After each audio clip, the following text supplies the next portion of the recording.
So you know,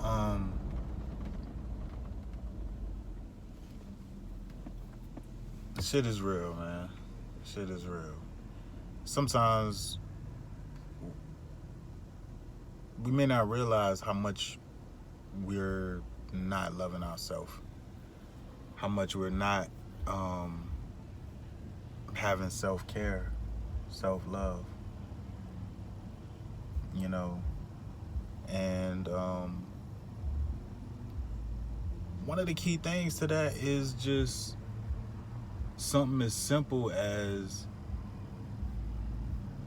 um, not allowing certain destructive things to just be in your cipher if you can help it. You know what I'm saying? And most things you can help, and remove from your cipher. You know what I'm saying? But like, people have love all the way fucked up. You know, and when you love somebody,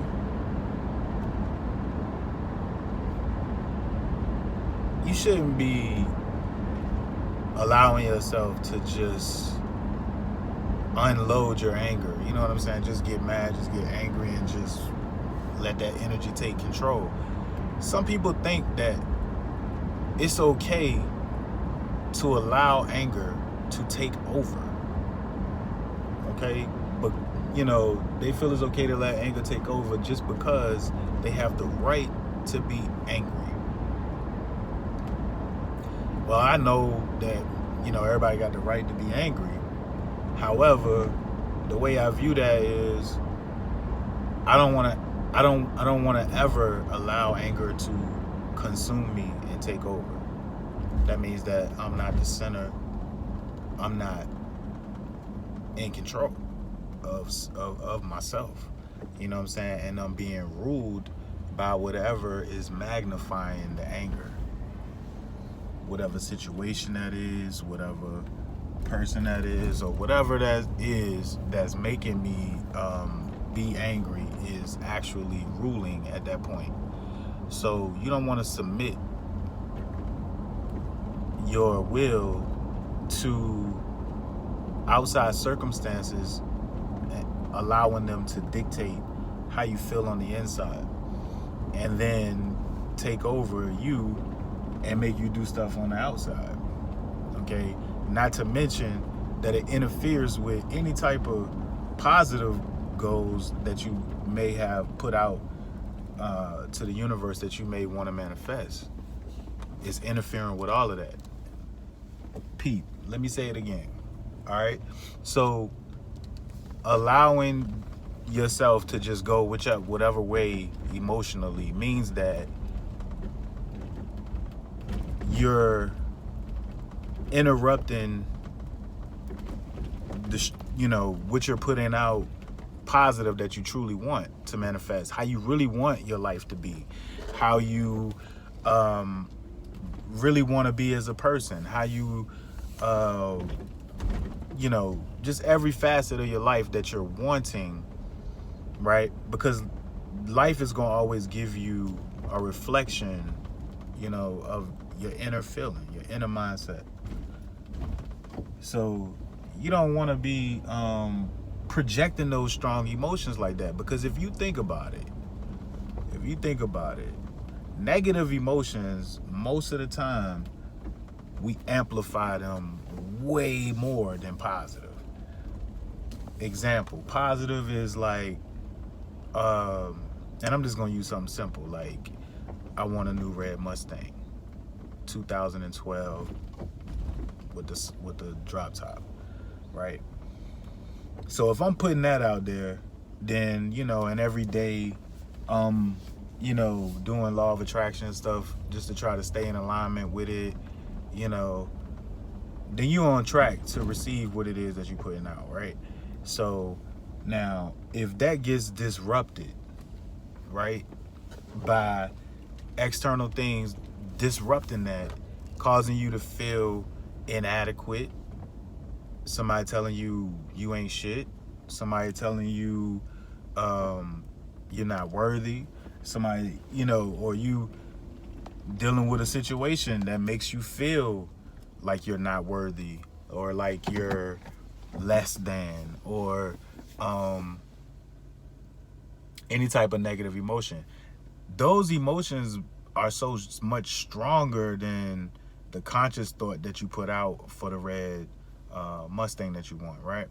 So the universe is always going to respond to the most dominant inner feeling, because that's what you're asking for. However you feeling is what you're asking for. So if something on the outside is controlling the way you feel on the inside, then guess what? Outside circumstances is dictating your inner world. So we have to reverse that and recognize that if we can control our inner feeling, then that would also dictate what we seeing on the outside, the circumstances, the things you want to manifest, stuff like that. Like we seeing it on the outside. Why? Because it's responding to that which is on the inside. I feel plentiful. I feel abundant, love, all these different positive things, right? Then abundance flows to you, because you're asking for abundance through your feeling of feeling abundant, worthiness. All of those different components help you to be able to attract even things that you're not focusing on, but you're just always going to have well-being, abundance, and stuff like that flowing in your cipher. And it's not that you're never going to have a negative situation pop up, but how you respond to those negative situations that come up while you're doing conscious creating and conscious self-reflection and monitoring, sitting on the throne monitoring your inner feeling, making sure like, oh, whoa, wait a minute, because you want to stop it as soon as possible and get back to where you want your point of attraction to be. So when you do that, you start to change the way your outside circumstances are appearing to you. But it's not saying, like I said, that negative situations ain't gonna happen, because of course things are gonna happen. But when they do, how fast can you shift back to a better place on the inside? Because believe it or not, try it out. But if you respond differently to what appears to be a negative situation, let's just say you just respond differently to it, guess what? It changes the outcome. Okay, it changes the outcome. It changes the outcome just because your response was different.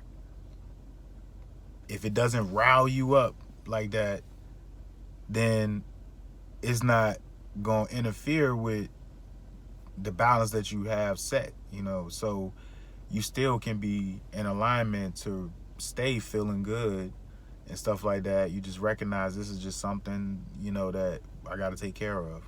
It's not a problem. It's not an issue, So I'm just saying, man, your inside feeling should dictate your outside circumstances versus outside circumstances, right, affecting your inner.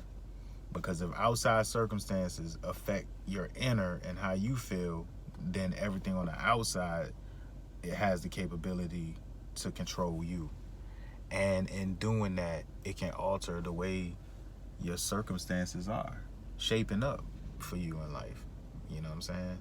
It'll change how your situation is. It'll change how you, giving you more and more of whatever that negative inner feeling is. So mind your mind, watch the mind for the jewels of your soul.